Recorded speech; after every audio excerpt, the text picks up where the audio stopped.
తిరుపతి జిల్లా కోట మండల విద్యానగర్లోని శ్రీ విద్యాగణపతి దేవాలయం అష్టమ వార్షికోత్సవ వేడుకల్లో శ్రీ విద్యాగణపతి ఆలయ కమిటీ సభ్యుల ఆధ్వర్యంలో వైభవంగా నిర్వహించారు. ఈ సందర్భంగా సిద్ధిబుద్ధి సమేత విద్యాగణపతి స్వామివారి కళ్యాణోత్సవం కమనీయంగా జరిగింది. కళ్యాణోత్సవానికి ఆలయం వెలుపల భారీ వేదికను ఏర్పాటు చేశారు. వివిధ రకాల పుష్పాలతో వేదికను శోభాయమానంగా అలంకరించారు. వేద పండితులు నూతలపాటి సుబ్బయ్య శాస్త్రి బృందం మంత్రోచ్చారణ మధ్య సిద్ధిబుద్ధి సమేత వినాయక స్వామికి యజ్ఞోపవీత ధారణ చేశారు. అనంతరం బాణసంచ మంగళవాద్యాల నడుమ వినాయకుడి కళ్యాణాన్ని అత్యంత వైభవంగా కనుల విందుగా జరిపించారు. స్వామి అమ్మవార్లకు ముత్యాల తలంబ్రాలు పోశారు. స్వామి కళ్యాణాన్ని వీక్షించడానికి వందలాదిగా భక్తులు తరలివచ్చారు.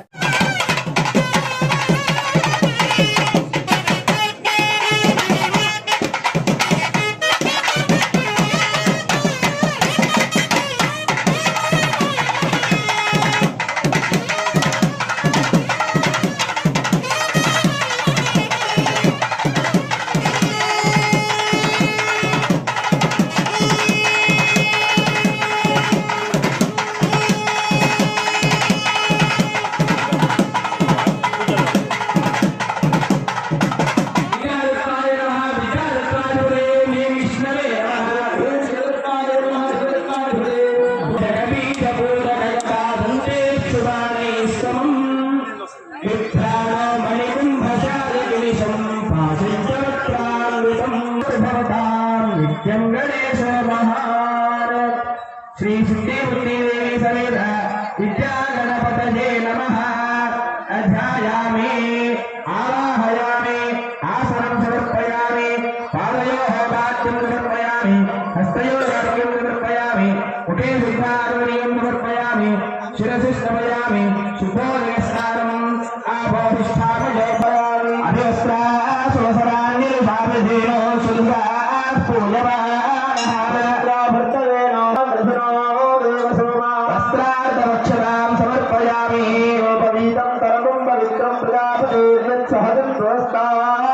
आयुष्यवक्षयं प्रतिमञ्च शुभ्रयज्ञोपवेदं बलमस्तु तेजः पुष्पाक्षतां समर्पयामि गन्धद्वारा चन्दनं समर्पयामि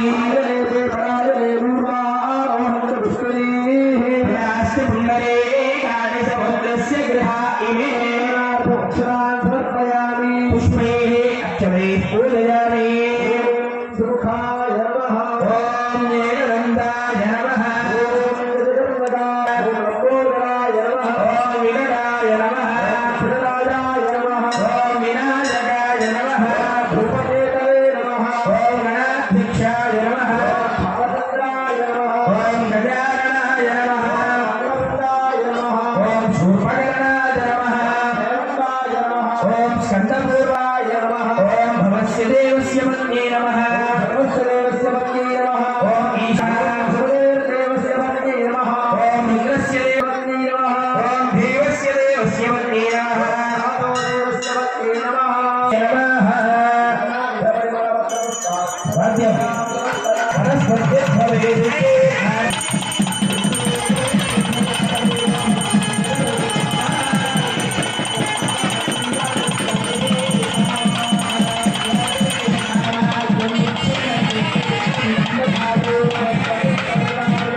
చక్కగా చేసుకుంటూ ఉన్నాము. ఈ సందర్భంగా స్వామివారికి లీలా వినోదార్థం శాంతి కళ్యాణం జరపబడుతుంది.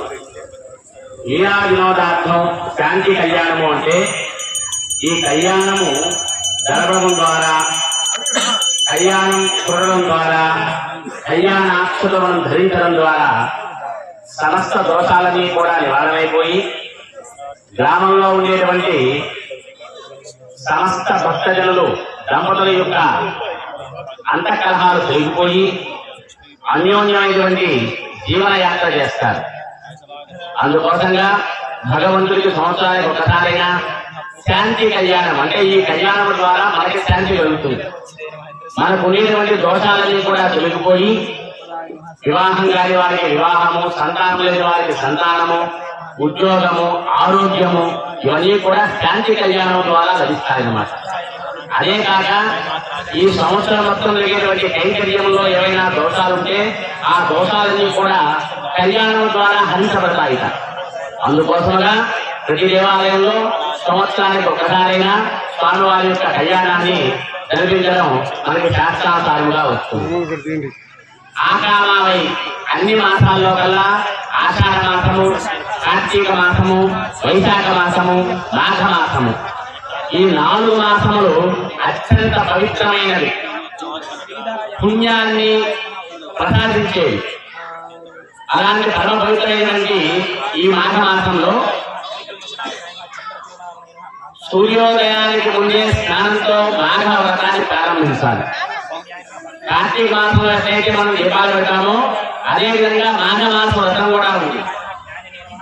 తర్వాత ఆ శంకరుని గాని, నారాయణుడు గాని, విఘ్నేశ్వరుడు గాని, సుబ్రహ్మణ్యుడు గాని సేవించాలి.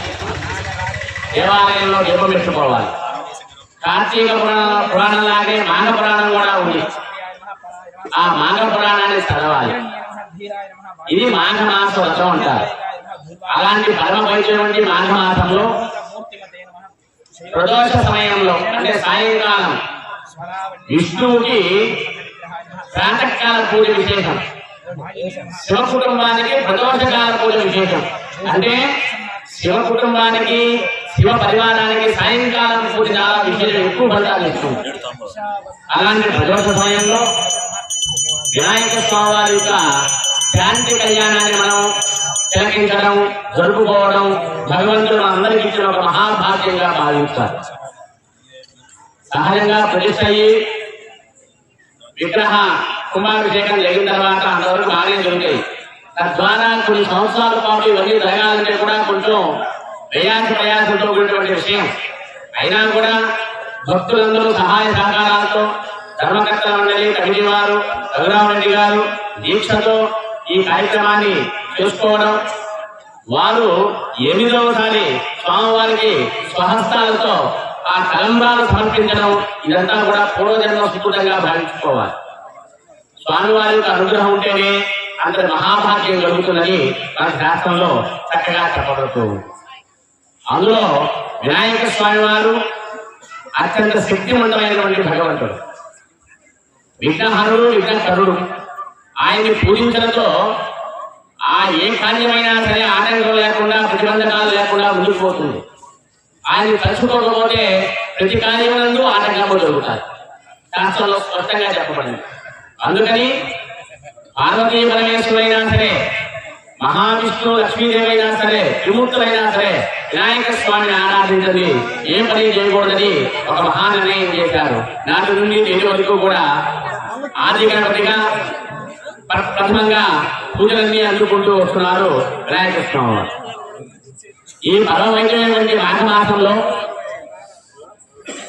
లింగోద్భవ కాలం అనేది ఈ మాసంలోనే ప్రారంభమవుతుంది.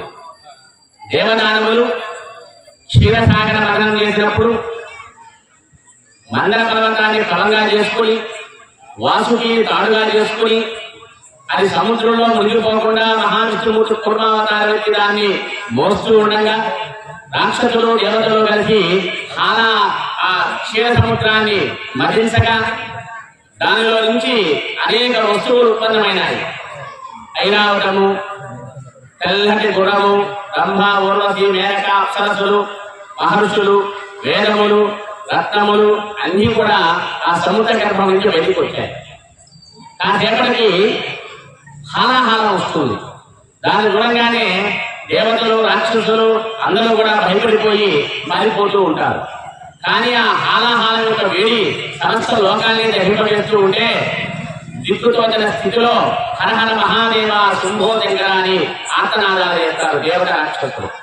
అప్పుడు శంకరుడు ప్రత్యక్షమయ్యి వారికి అభయాన్ని ఇచ్చి ఆ ఆలాహాలాన్ని కూడా మిగతా మొదలు పెడతాడు.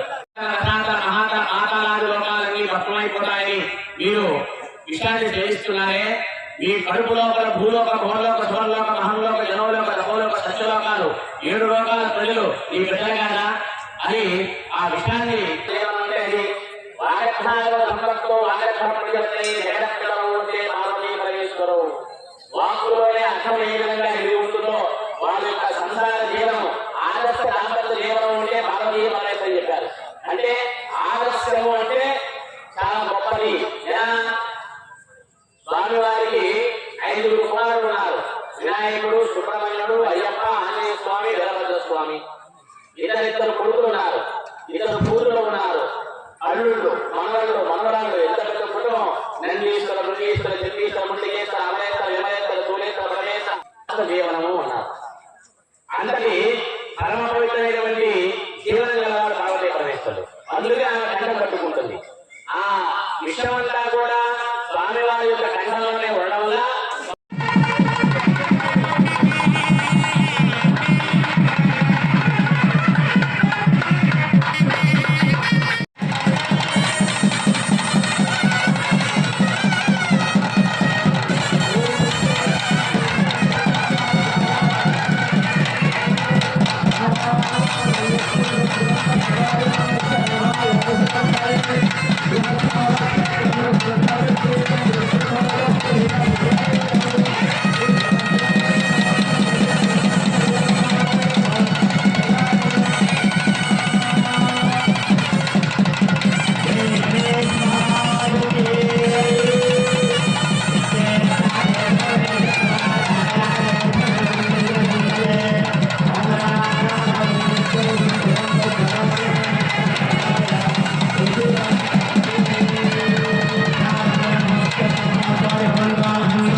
స్వామివారి యొక్క కళ్యాణం చేయించడానికి 7 మహర్షుల చేత దాని సప్తరుషి పూజ అంటారు.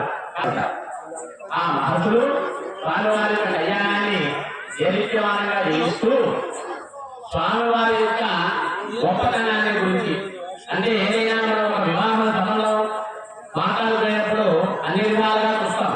కన్యా వలయతే రూపం మాతావితం వినాశవం. ఇంతకుముందు చెప్పుకున్నా చాలా సంవత్సరాల నుంచి. ఎలా కన్య అబ్బాయి యొక్క చక్కని రూపాన్ని మాత్రమే కోరుకుంటుంది.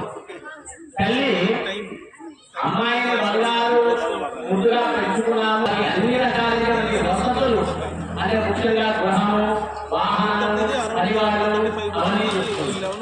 తండ్రి అబ్బాయి యొక్క ఉన్నతమైనటువంటి చదువులు, ఉద్యోగము, పొలము, వ్యవసాయము, హోదా గురించి చూస్తారు. బంధువులు వారి యొక్క వర్ణాన్ని, కులము గురించి సహజంగా చూస్తుంది. అంటే ఎవరు, ఆయన జన్మ ఏమిటి, వాళ్ళ తాత ముఖాలు ఏం చేస్తున్నారు, వాళ్ళ వంశం ఏమిటి. ఎందుకంటే వంశాన్ని ఎందుకు తెలుసుకున్నారంటే పుట్టబోయేటువంటి బిడ్డల్లో ఆ వంశంలో ఒక గొప్పవాళ్ళు, శాస్త్రజ్ఞులు ఉంటే అవే జీన్స్, అవే అలవాటు వస్తాయి. అదే ఆ తాత ముఖాలలో ఒక దొంగ లేకపోతే యోగం ఉన్నారంటే అవే జీన్స్ వస్తాయి.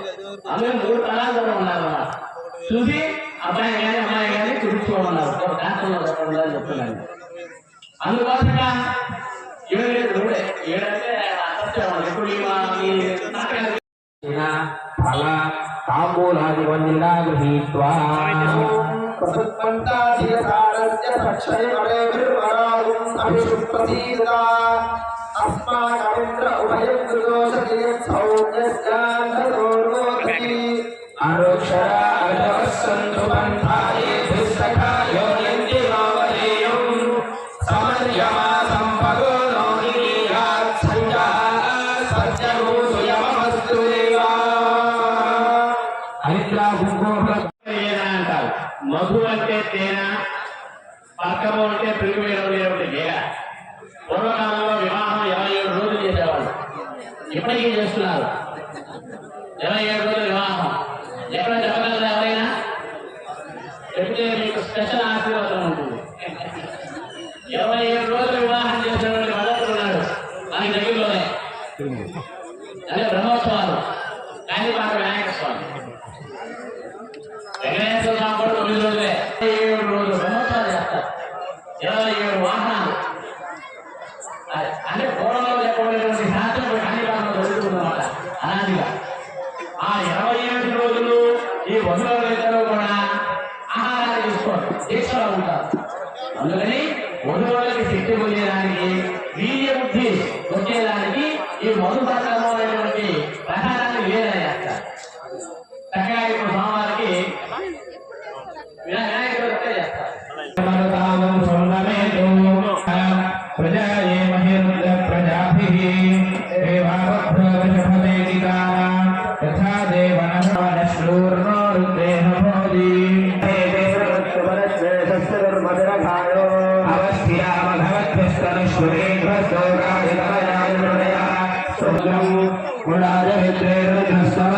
अन्यन्ते अस्मन्निव बन्धुसेनाः मेघस्तम शिवतम शिवो न श्रवण अर्हन् निष्कय्यजतं विश्वरूपम् अर्हन् निरन्दयम् न भावोदीयो रुद्रो असुरो महोदिवस्वगो सत्त्वो मारुतं वृक्षईशिषे त्वं भावैररुणैर्याय आपो राजा नवध्वरस्य रुद्रगो भोगारगो सत्येन गूढोदस्योः अग्निं पुरातनविष्णो न चित्ताधिरण्यरूपमवसे गुणोद्भवो ఇటువంటి మొదటి వస్త్రత్రయం హరిత్రయం వాక్యం ఎటువేണം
सर्वतो भूयात्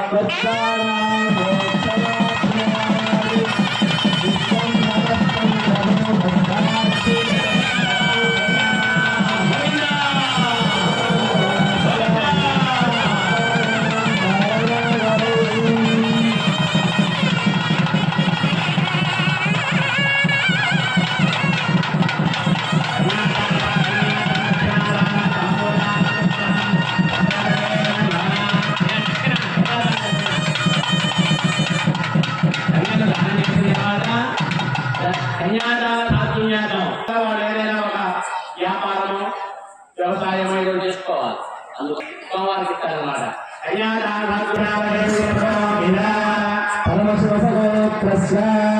సదాశివ శర్మణో భక్తే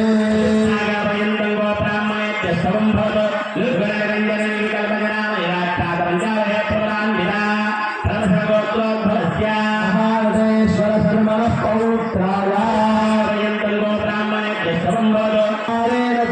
పరిగృహామి కామైదత్తే ఈశాదే కామదక్షిణా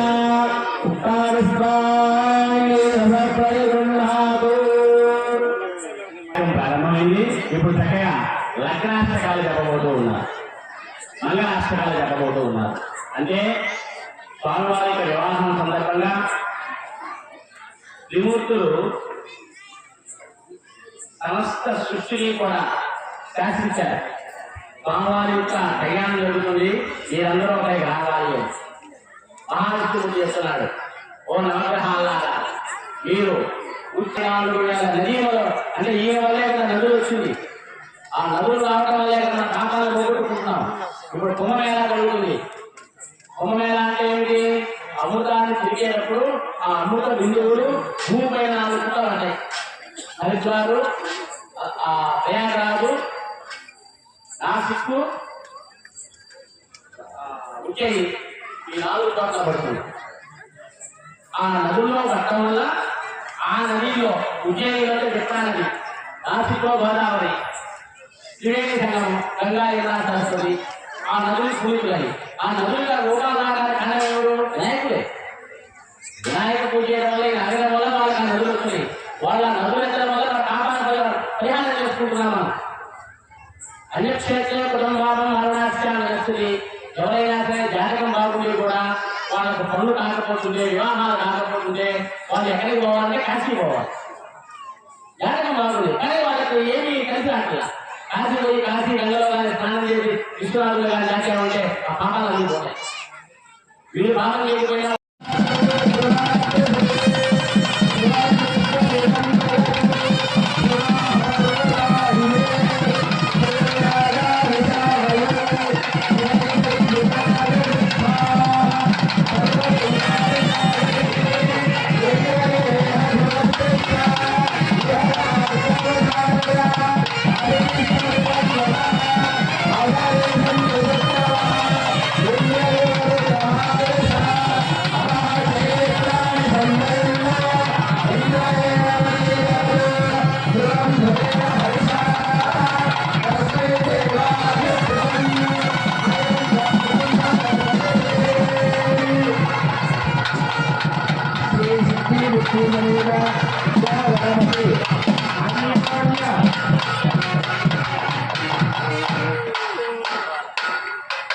శుభ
వరదా భవతు.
లక్ష్మీ వెంకటేశ్వర గారు స్వామివారికి 116 రూపాయలు సమర్పణ చేశారు.